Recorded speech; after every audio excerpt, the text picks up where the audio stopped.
What's up, guys? I want you to look at this and you let me know if I'm crazy. Please let me know.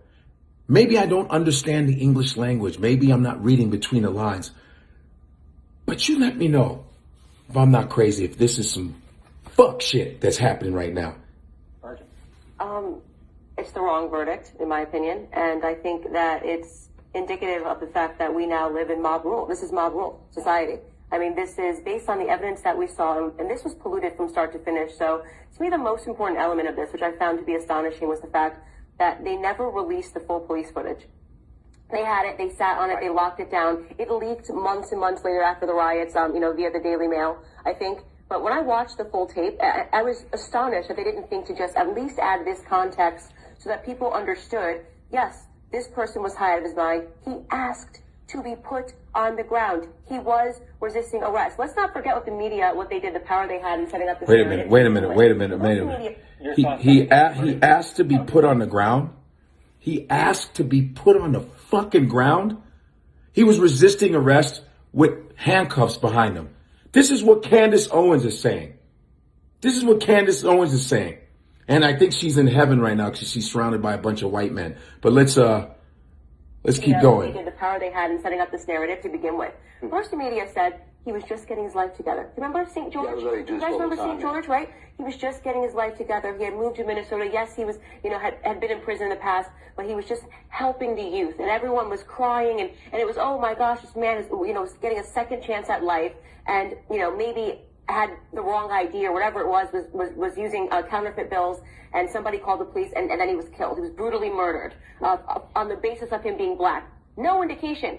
Nothing was said out of Derek Chauvin's mouth that, should insinuate that this was about being black versus white, but that was what the media ran with.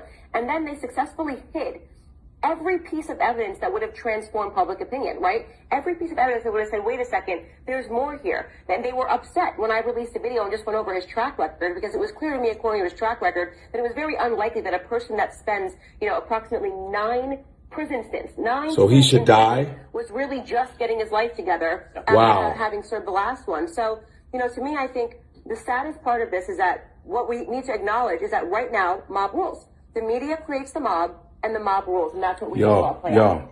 Listen. Am I crazy? Please tell me. Am I fucking crazy?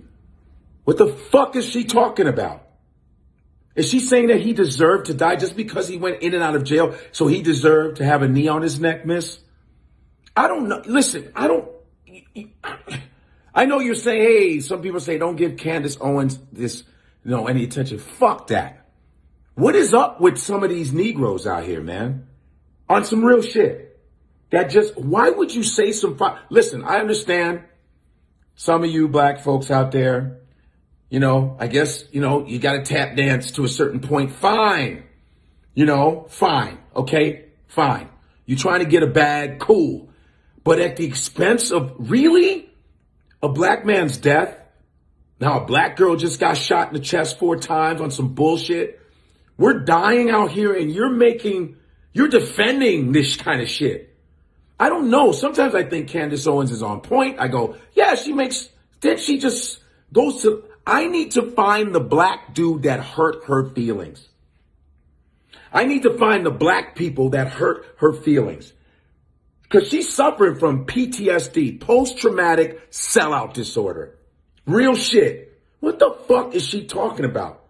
She's so proud, so proud to have a white husband and shit, which is fine, interracial shit. But this is the example of how this interracial shit comes from trauma. I'm telling you, not everybody is transcending color and bullshit. Some brother out there hurt her ass. Remember when the NAACP came and defended her when someone white people called her names, called her nigger, and then she goes back to the same motherfuckers.